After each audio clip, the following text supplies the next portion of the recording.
어느덧 해가 뉘엿뉘엿 저물고 하루의 소음이 잦아드는 시간입니다. 오늘 당신의 하루는 어떠셨나요? 겉으로는 아무 일 없는 듯 평온해 보였을지 모르지만 마음 한구석에는 남들에게 차마 말하지 못한 무거운 돌덩이 하나를 얹어두고 있지는 않은지요. 우리는 참 열심히 삽니다. 남들에게 뒤처지지 않으려고, 맡은 바 책임을 다하려고, 때로는 소중한 사람들을 실망시키지 않으려고 애를 씁니다. 그런데 가끔은 그 노력이 오히려 우리를 옥죄어 올 때가 있습니다. 분명 몸은 움직이고 있는데 마음은 마치 밧줄에 묶인 듯 한 걸음도 내딛기 힘든 날 말입니다. 심리학에서는 이를 정서적 마비라고 부르기도 합니다. 너무 많은 기대를 짊어지거나 스스로에 대한 실망이 깊어질 때, 혹은 세상의 차가운 시선에 상처받았을 때 우리 마음은 딱딱하게 굳어버립니다. 마치 내 의지와 상관없이 멈춰버린 기계처럼 다시 시작할 엄두조차 나지 않는 상태에 빠지는 것이지요. 이런 순간 우리를 가장 괴롭히는 것은 상황 그 자체보다 왜 나는 이것밖에 안 될까 하는 자책의 목소리입니다. 남들은 저렇게 앞서가는데 왜 나는 제자리 걸음일까? 왜 나는 작은 일에도 이렇게 무너질까? 이런 질문들은 날카로운 바늘이 되어 마음의 연약한 곳을 찌릅니다. 남들이 던지는 비난보다 내가 나에게 던지는 비난이 더 아픈 법이니까요. 오늘 우리가 함께 나눌 이야기는 바로 그 멈춰버린 마음에 관한 이야기입니다. 스스로를 가두고 있던 보이지 않는 감옥에서 걸어나와 다시금 삶의 생동감을 회복하는 과정에 대해 조용히 대화해보려 합니다. 잠시 숨을 고르고 당신을 짓누르던 그 무거운 짐을 이 공간에 잠시 내려놓으세요. 이곳은 당신을 판단하는 사람도 평가하는 잣대도 없는 고요한 쉼터입니다. 당신이 겪고 있는 그 막막함은 결코 당신만의 잘못이 아니며 당신이 멈춰서 있는 그 자리가 인생의 끝도 아닙니다. 오히려 그 자리는 당신의 삶에 가장 따뜻한 빛이 스며들기 시작하는 새로운 시작점일지도 모릅니다.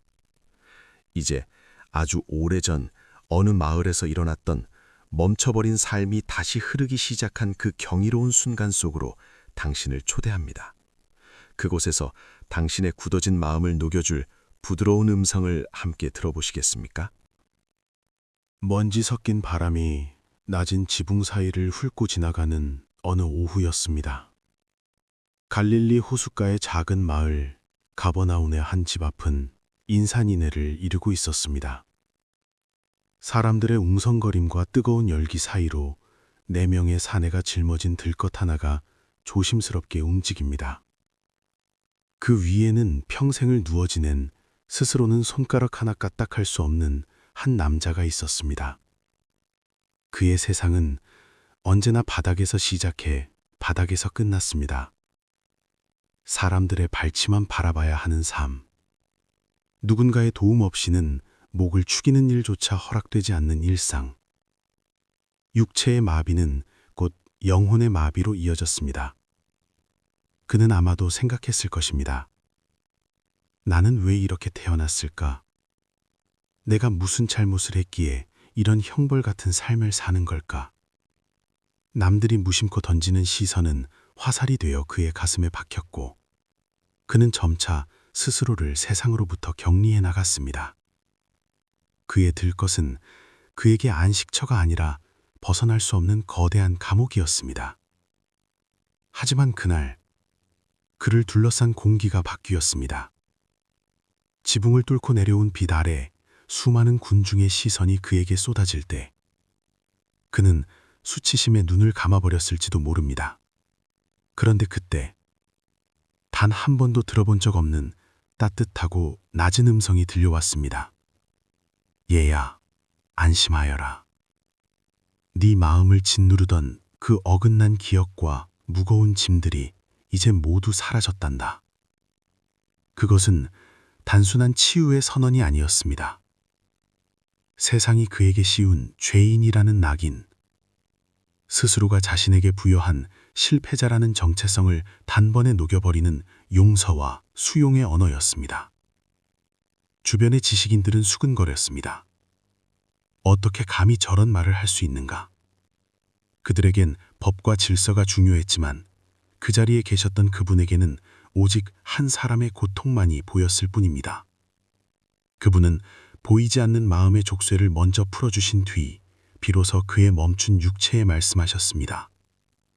일어나 네 침상을 가지고 집으로 가거라. 그 순간 기적이 일어났습니다. 굳어있던 근육의 온기가 돌고 한 번도 힘을 주어보지 못한 다리가 바닥을 지탱합니다. 그는 자신을 가두었던 그 무거운 들것을 이제는 가볍게 옆구리에 끼고 사람들 사이를 당당히 걸어 나갔습니다. 장면은 다시 길가로 이어집니다. 그곳에는 또 다른 의미에서 마비된 삶을 사는 한 남자가 있었습니다. 세관에 앉아 숫자를 계산하던 마테라는 사내입니다. 그는 돈을 만지는 직업을 가졌지만 동족들에게는 배신자로 불리며 철저히 외면당하던 사람이었습니다. 화려한 금화 속에 파묻혀 살았지만 그의 식탁에는 진심 어린 대화를 나눌 친구 하나 없었습니다. 그의 영혼은 고립이라는 사막 한가운데서 서서히 말라가고 있었습니다. 그런 그에게 그분이 다가와 짧게 말씀하셨습니다. 나와 함께 걷지 않겠나? 어떤 논리적인 설명도 거창한 약속도 없었습니다. 하지만 마테는 그 자리에서 일어나 자신이 가진 모든 기득권의 자리를 내려놓았습니다. 그에게 필요했던 것은 더 많은 돈이 아니라 자신을 셀이라는 직함이 아닌 한 인간으로 바라봐주는 그 눈빛이었기 때문입니다. 그날 저녁 마테의 집에서는 기묘한 잔치가 벌어졌습니다. 세상이 손가락질하는 이들, 마음이 어긋나 길을 잃었던 이들이 한데 모여 음식을 나눕니다. 거룩함을 자초하던 이들은 그 광경을 보며 혀를 찼지만 그분은 담담히 대답하셨습니다. 건강한 사람에게는 의사가 필요 없지만 병든 사람에게는 필요하다. 나는 스스로를 옳다고 믿는 이들이 아니라 자신의 부족함을 아는 이들을 찾아왔노라.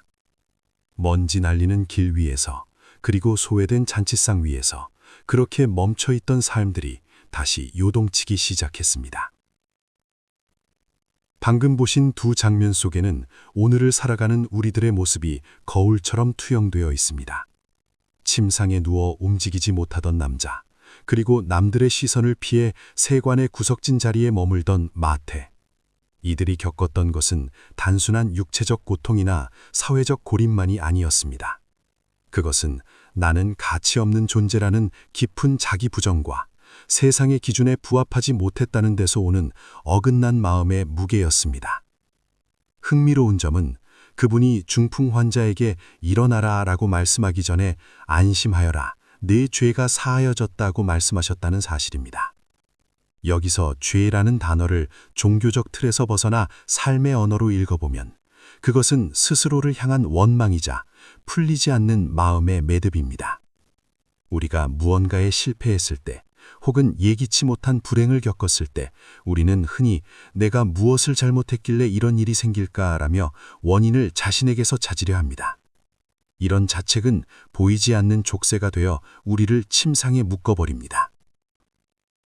심리학에서는 이를 자기 연민의 결핍이라고 말합니다.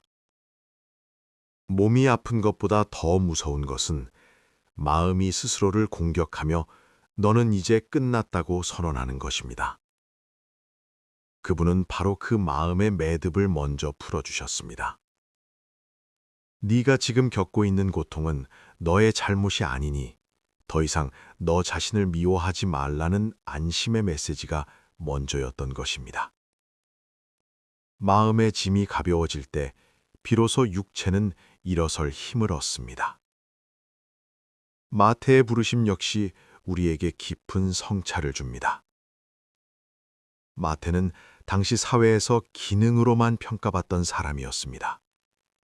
세금을 걷는 도구로서 혹은 미워해야 할 대상으로서만 존재했을 뿐입니다.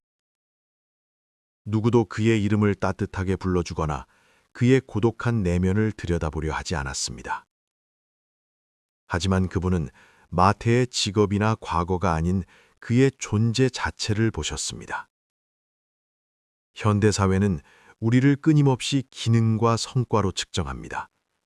얼마를 버는지, 어떤 직함을 가졌는지, 얼마나 효율적으로 일하는지에 따라 우리의 가치가 결정되곤 합니다. 그러다 보니 기능이 떨어지거나 성과를 내지 못할 때 우리는 마태처럼 마음의 문을 닫고 세관의 구석으로 숨어버립니다. 하지만 인생의 진정한 회복은 내가 무언가를 증명해 보일 때가 아니라 내가 나의 연약함 그대로 수용될 때 시작됩니다. 건강한 사람에게는 의사가 필요 없다는 말씀은 역설적으로 우리가 아파도 괜찮다는 위로를 건넵니다. 우리는 늘 완벽해야 한다는 강박에 시달리지만 사실 인간은 누구나 결핍을 가진 존재입니다.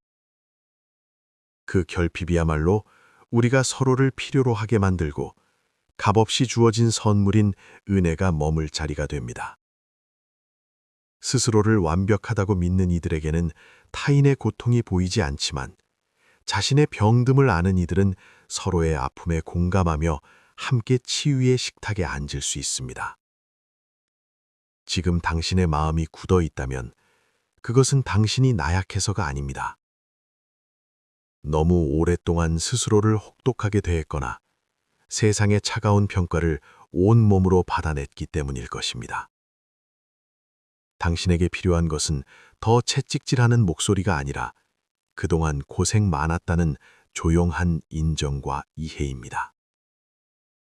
그 이해의 시선이 머물 때 비로소 우리는 우리를 억누르던 무거운 들것을 들고 다시 세상 밖으로 걸어나갈 용기를 얻게 됩니다. 이야기가 흐르는 사이 어느덧 당신의 방 안에도 깊은 정적이 내려앉았습니다. 가버나움의 먼지 날리는 길 위에서 들려왔던 그 따뜻한 음성이 지금 이 순간 당신의 귓가에도 잔잔한 파동으로 머물고 있기를 바랍니다. 오늘 우리가 만난 두 남자의 이야기는 결국 회복에 관한 이야기였습니다. 하지만 그 회복은 우리가 흔히 생각하는 완벽해지는 것이 아니었습니다. 마비되었던 남자가 들것을 들고 일어났을 때 그의 다리에는 여전히 흉터가 남아 있었을지 모릅니다. 세무 공무원의 자리를 박차고 일어난 마태 역시 사람들의 따가운 시선을 평생 안고 살아야 했을 것입니다. 그럼에도 그들이 당당할 수 있었던 이유는 더 이상 타인의 시선이나 자신의 과거라는 감옥에 스스로를 가두지 않기로 했기 때문입니다.